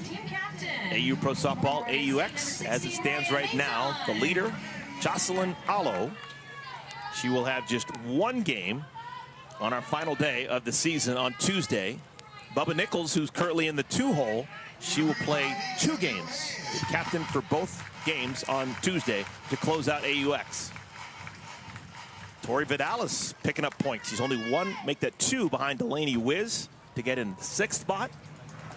Tori's definitely looking at possibly a win, possibly MVP points. All of a sudden, Tori Vidalis is going to be on final day watch to get into the top 3. And her highest finish at AUX has been 18th. Her highest finish in a champ season was 8th. So she's finished within the top 10 couple of times in that champ season. That was all the way back in 2020. She finished in 8th place, and then in 2022, she finished in 10th. Here's Mariah Masson, the captain of Team Masson. She has already got 50 win points. Her team has won every inning so far, and she's also picked up points with the bat in her hands.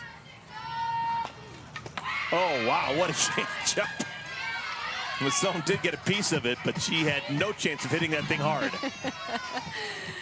Nothing but a big smile for that, too. There's that change-up that is just so hard to read.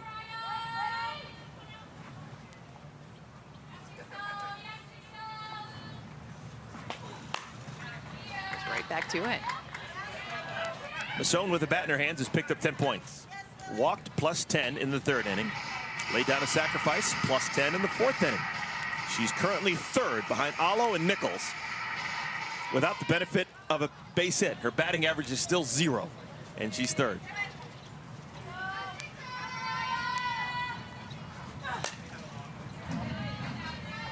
And she's the only pitcher in the top 8. Taylor McClellan is in 9th place, so not a lot of pitchers as high up.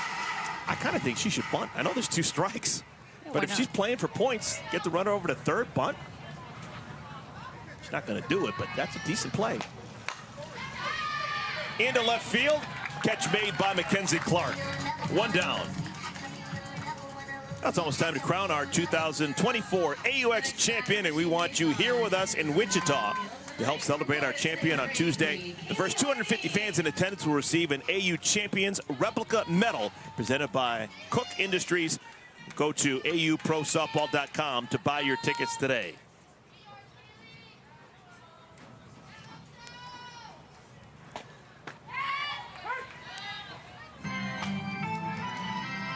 Kaylee Harding walked and scored in the 3rd inning.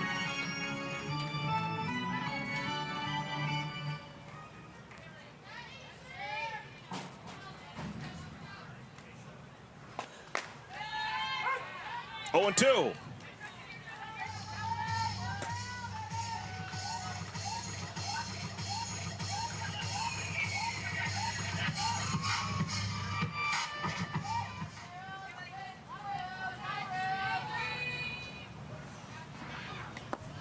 Ball gets away from the catcher, and that'll allow Filler to pick up an extra 60 feet.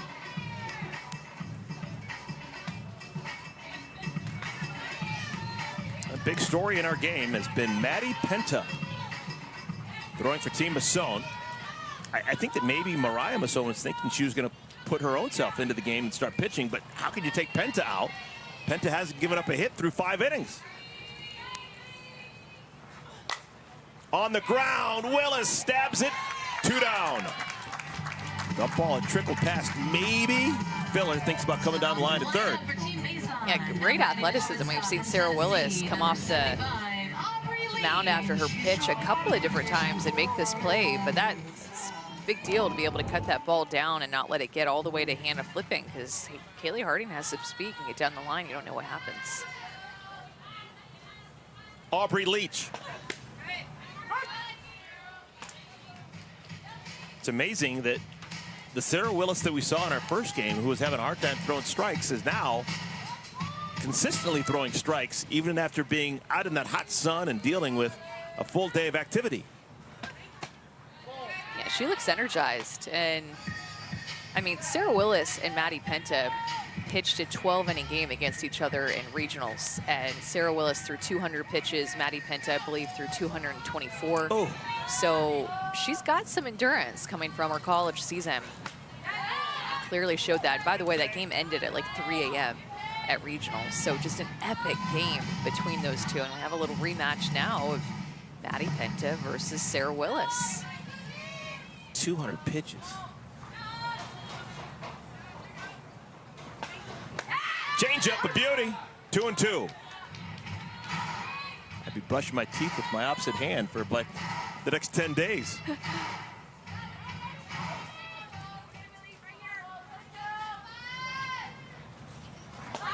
Another changeup. Willis, the play's in front of her, and the side is retired. Leadoff single by Filler does no damage. It is still a 6-0 lead for Team Masson. Maddie Penta back in the circle when we come back.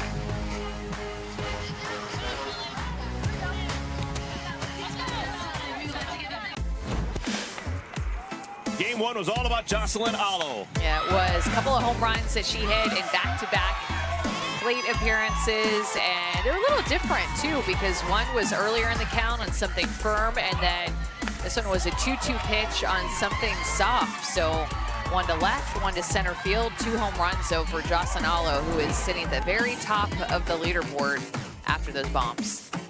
This is the live shot of your leaderboard. Jocelyn Allo has only picked up 10 points here in our second game. She walked, that's it. Her team has not won an inning. So she hadn't been able to widen the lead much on Bubba Nichols. Mariah Masson is starting to make a move. Maddie Penta remains in the game, and why not? She has been superb. She has allowed just one base runner, a 1-out walk to Allo in the 4th inning. That's it. No hits. Oh, and how about the most pitches that she's thrown in an inning is 14. 14, that's happened twice in the 2nd and the 5th innings.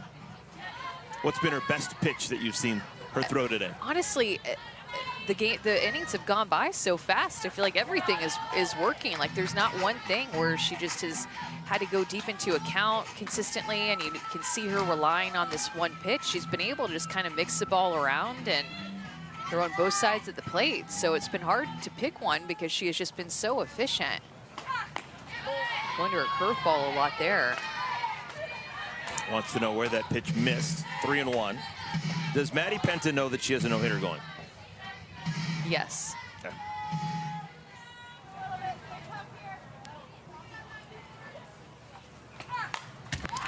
3-2. Let's check in with Savannah. Well, Eric, I know you were just asking Amanda what her favorite pitch of Maddie Penta's is, but she loves her changeup. That's her favorite go-to, but I think what we're seeing from her today is how she described herself as an athlete. She said, I love to live my life in a competitive sense. No matter what situation it is, that's where she thrives.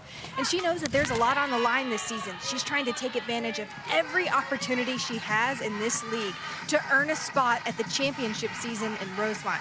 She's feeling sharp, healthy. She dealt with some injuries throughout her college season. She feels like she's stepping into AUX with the perfect opportunities for growth as a pitcher. Well, 5 no-hit innings will definitely get your attention. 5 1/3 no-hit innings. She strikes out Cottrell. 1 down in the 6th inning. I'm not making any decisions, and I don't think that my opinion matters much, but I would give her a spot in the championship season.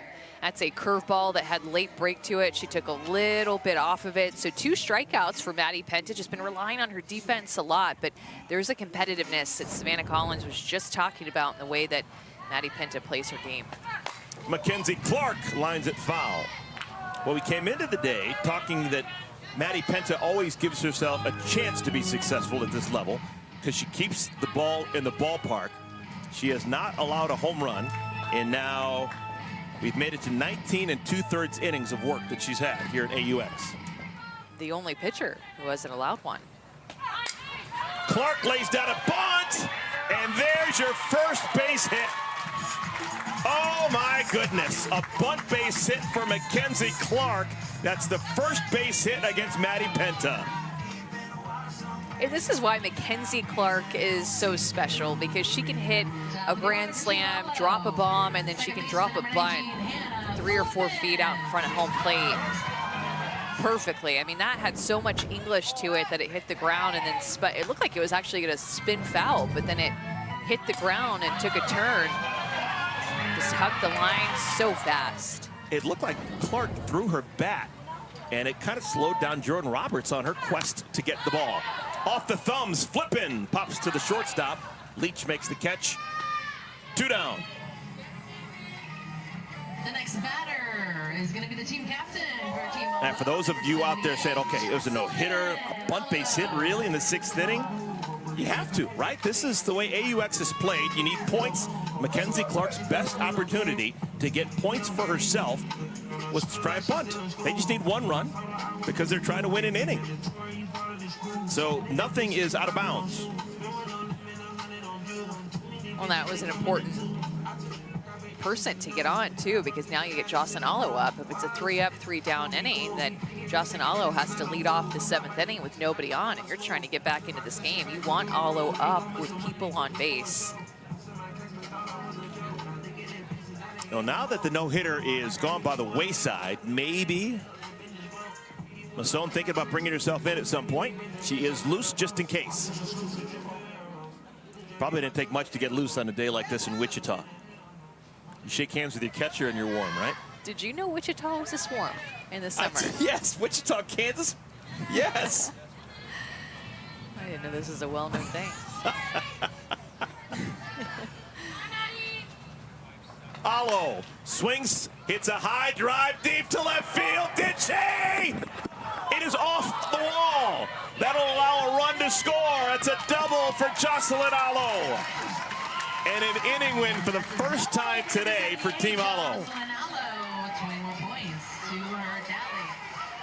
Like clockwork, she's going to get her extra base hit. Trying to go up and in her hands and just got underneath the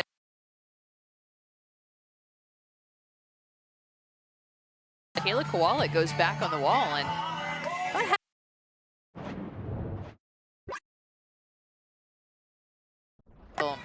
McClenny, foul, third base.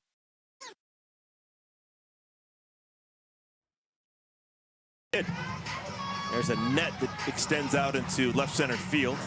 It basically covers up to the height of the scoreboard. And the double by Allo hit off that netting. That's a big double. 20 points for the double. An inning win for Team Allo. That's an extra 10. So that one swing right there is plus 30 for your leader, Jocelyn Allo. Every point matters, too. Every swing, hit, inning win. Because Bubba Nichols is going to have 2 games on Tuesday after a day off. Now, she'd never do it.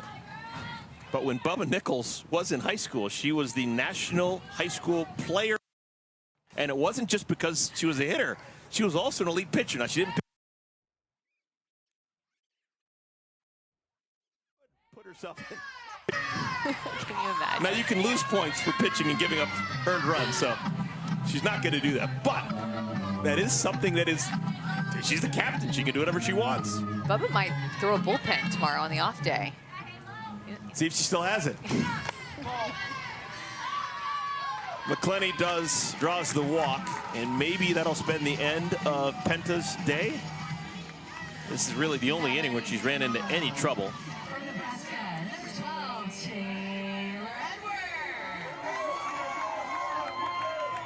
Second walk allowed by Penta. Here's Taylor Edwards.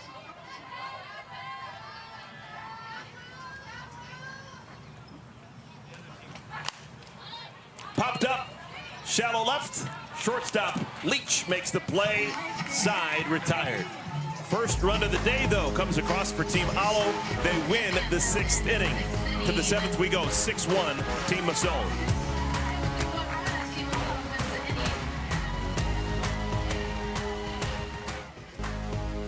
Athletes Unlimited Pro Softball is sponsored by Poppy. We've made it to the 7th inning here in our second game of the doubleheader.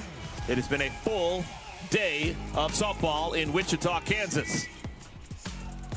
Team Allo finally getting something to smile about in the 6th inning. Double by Jocelyn Allo, plating a run. Plus 10 for everyone on Team Allo. We'll have a day off tomorrow, and then we will play the final day of AU Pro Softball AUX on Tuesday. First game, ESPN2, 5:30. Team Masson taking on Team Nichols. Team Nichols will play back-to-back games after a gap show, bridging us between the first game and the second game. Everything is going to be on ESPN2 on Tuesday. From soup to nuts.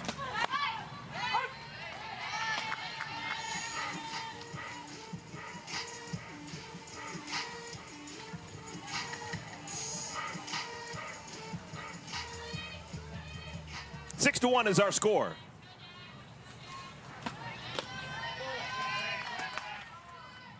Jadlyn Alchin is the batter. First time we've seen Alchin come into the ball game today. She's hitting in the second spot, replacing Kayla Kowalik.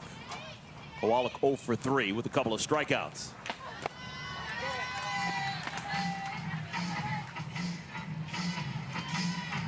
Jadlin, Pac-12 all the way. UCLA for her final season. Before that, 4 years in Seattle playing at Washington. Still can't believe that they're not going to be in the same conference anymore. It's just crushing. I was there with Sarah Willis for a little bit at Washington before both of them transferred. Sarah Willis going to UCF and then Alchin going to UCLA. Hit hard into left field. Solid single for Alchin. So to come off cold and to give a good at bat like that, that's pretty cool. Plus 10 for Alchin. Next to bat for Team Mazon at third base tonight from Florida State, number 30, Jessie Warren. Jessie Warren next in line. Jessie looking for her first stat points. 0 for 3, couple of bounce outs and a strikeout.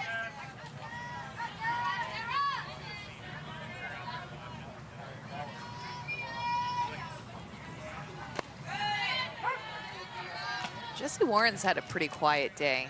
See if maybe put something together here on what could be her last at bat. She began the day 13th on the leaderboard. She's fallen to 16th.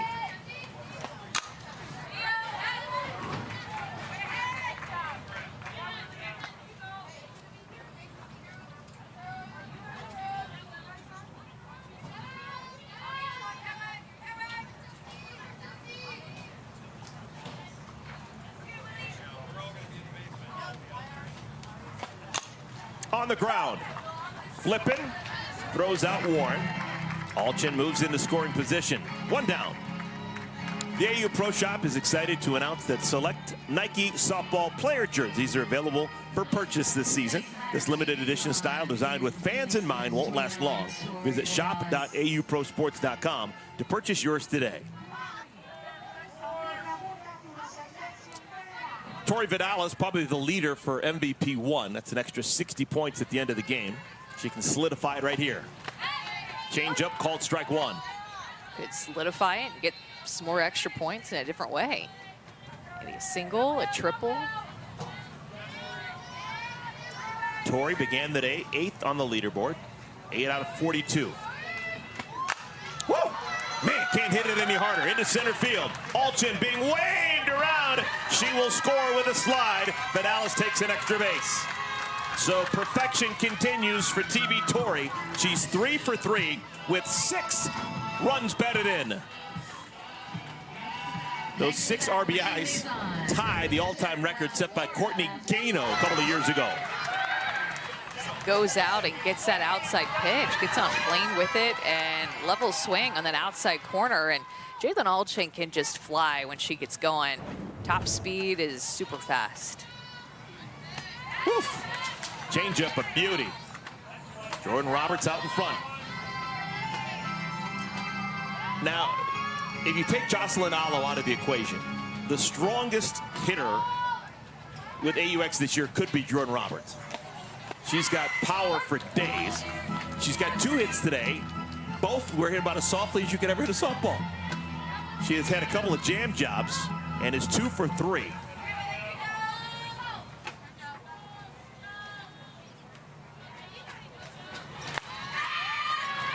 On 3 pitches, Willis strikes out Roberts.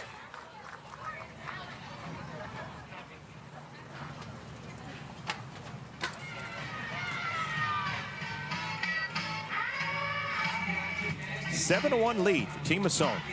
They played well. Defensively, they made all the plays. They have got the big hits. They've hit the power. And the pitching has been there as well. Maddie Penta, 6 wonderful innings. Think Masson will come out for that 7th inning?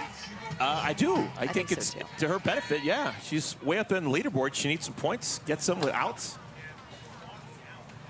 She also has Alyssa Denham, who is nails. She could always ask her to pitch an inning. But selfishly, I think Masson should call her own number. Every out you record, it's a +4, so she's got a chance to pick up 12 points.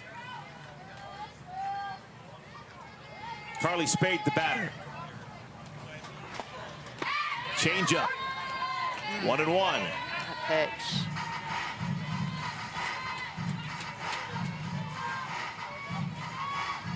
Masson began today high up that leaderboard, and she's still high at the leaderboard. She's third behind Alo and Nichols. And that doesn't factor in winning this ball game. If they hold on and win, it's plus 50 for Masson and everyone on her club.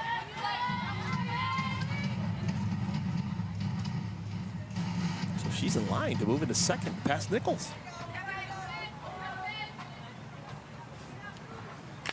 But the trump card is that Nichols still has that doubleheader on Tuesday. So not the exact same amount of games that everybody has played at this point. But Bubba will know exactly what she needs to do on Tuesday. Try to win this thing.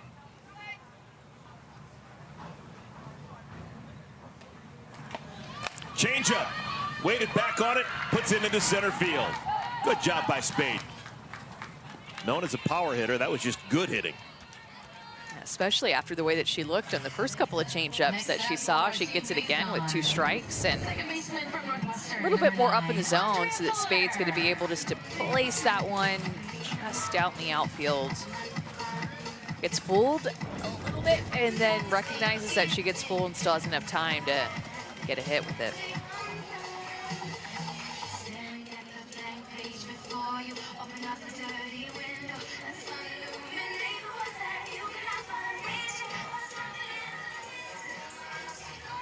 So runners on at the corners with 2 outs. Team Masson would love to get at least one more run in here and pad their lead. They want to win the 7th inning. Andrea Filler.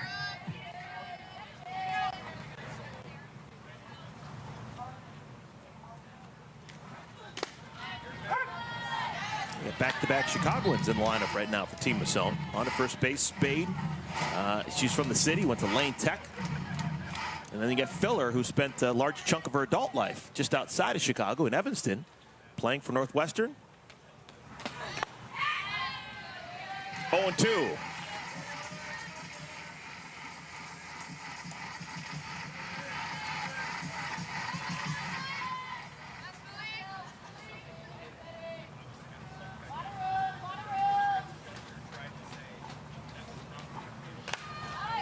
Line drive off the glove of the shortstop Leach. Another run will score. Filler, a 2-strike base hit. So Filler's had a good ball game. Starting to come on offensively late in this season.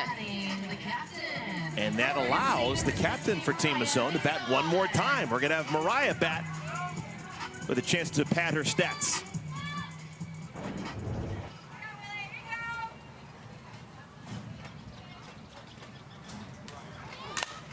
Masson right to the second baseman, Flippin, who squeezes it with 2 hands.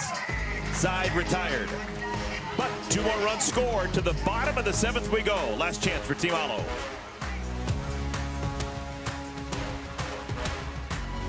Trying to win the 7th inning and trying to win the ball game. They've got an 8-1 lead.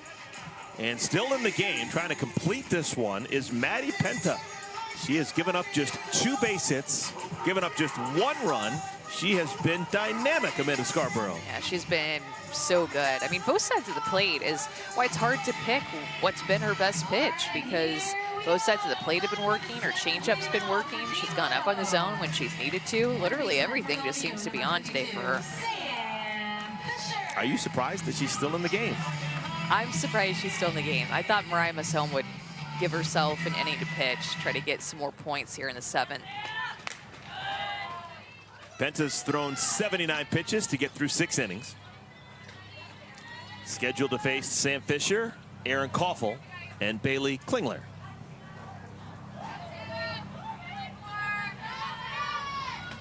And by the way, me being surprised she's still in the game has nothing to do with her performance. Just thinking of how, if I was a captain, kind of maybe what I would do, and I think I'd put myself in. After she gave up that no-hitter, I think that to me kind of felt like it opened the door to potentially have Masson come in. And then she has 2 hits against her now. I'm just surprised to not see her in the 7th. It was a tough decision for her, too. Well, it's a 3-ball, no-strike count. Masson has been in that bullpen prior. She's not there right now. She's in the first base dugout, but I'm sure she's going to be ready at a moment's notice if she wants to come in and pitch in place of Penta. She's doing a figure four right there. I like that. Hip opener. That's right. 3-1.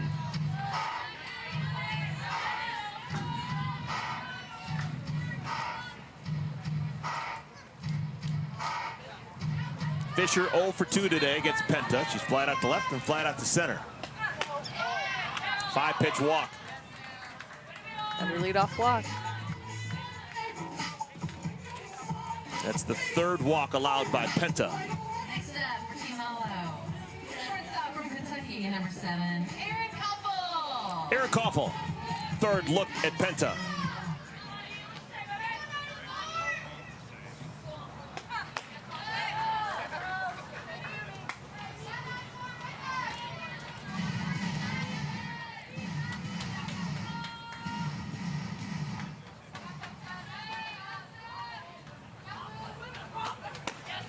And Penta can't find a strike right now. She's thrown 7 pitches here in the 7th inning, and 6 of them have missed the glove.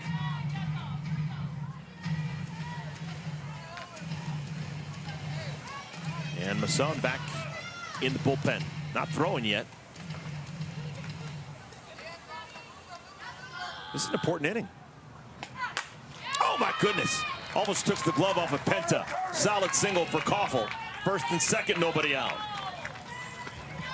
I think I would have put myself in after the leadoff walk, how that started, and now I'd really be putting myself in after the first 2 reach. So walk, and then one of the hardest hits that we've seen in this game today off of Maddie Penta. Now, granted, Erin Koppel knows Maddie Penta very well from playing against her in the SEC, but I think you need to put in a fresh arm. So Masson is now out of the bullpen, and she is into the dugout. Has she made the decision yet? Penta's taken off the face mask, and I think she thinks she's coming out. And here it is. Okay, so Masson will call her own number, and she's still got a chance to get 3 outs and pick up the points. But the inning all of a sudden is on the line. We'll take a timeout, tell you more about Masson, who's our new pitcher.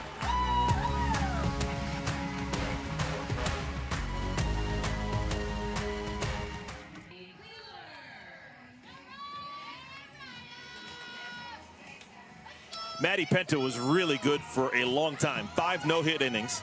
She gives up the no-hitter on a bunt single by Mackenzie Clark in the 6th. She leaves here with nobody out in the 7th inning. She has walked and allowed the second batter of the inning, Erin Koppel, to single. So she's responsible for runners on at first and at second.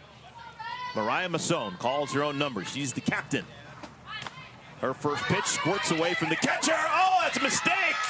Trying to go down to third. Sam Fisher is cut down. Sam Fisher tried to take an extra base and is caught for out number 1.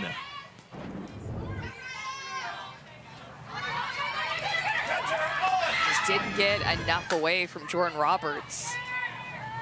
Catch is made out in left field by Alchin, who's the new left fielder. And all of a sudden, we're 1 out away from having this game end. So making 2 pitches and 2 outs for Masson. We're going to have to find the official score. If that's called a caught stealing on Sam Fisher, if that is, it's going to cost her 10 points. Julia Cottrell is the batter. And Jordan Roberts recovered well, made a perfect throw to Jessie Warren because that throw just made the tag for her as Sam Fisher tried to slide around it.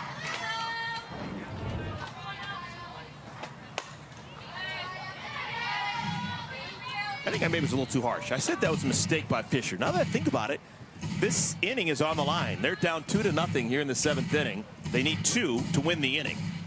And she was thinking if she gets the third followed by Koppel at second, then all of a sudden they're just 1 base hit away from winning the inning. but it's not meant to be. Nice play by Aubrey Leach. Side is retired. Masson comes out of the bullpen, gets 3 outs. That's an extra plus 12 for her. And she says a really good day and is going to move up that leaderboard. She did have a great day, and we only saw her pitch for 3 outs. That's it. And she really managed her team well today, and I think that showed with this win. 11 hits that they put on the board, only gave up 3, and have this 8-1 win. Great win. So the leaderboard is being updated with the inning win for everyone on Team Masson, and of course the game win, a plus 50 for everyone on Team Masson. We still have MVPs to be handed out. MVP 1 is 60 points, MVP 2 is 40, MVP 3 is a plus 20. So those are still available, and that's how the final leaderboard will change as we head into the final day of AUX on Tuesday. Can you believe it? It's the final day on Tuesday. A doubleheader on ESPN2 that is set to be epic, I think, and a sprint to the finish line between a lot of different players. Can't wait to see how this one pans out and what type of day that Bubba Nichols has with a doubleheader on Tuesday. Trying to catch Alo. Yeah, Bubba Nichols has the advantage of being able to play 2 games on Tuesday to close out the AUX season. The closest pursuers, Masson and Alo, only have 1 game. Well, sure hope you enjoyed it. 2 games of softball here in Wichita. 8-1 is your final score. Team Masson beats Team Alo in our nightcap. For my partner, Amanda Scarborough, for Savannah Collins, I'm Eric Collins. Be sure to join us Wednesday night at 6:30 Eastern when we crown a champion on ESPN2. For both my partners, folks, I am Eric Collins. Thank you so much for watching, and we will see you on Tuesday.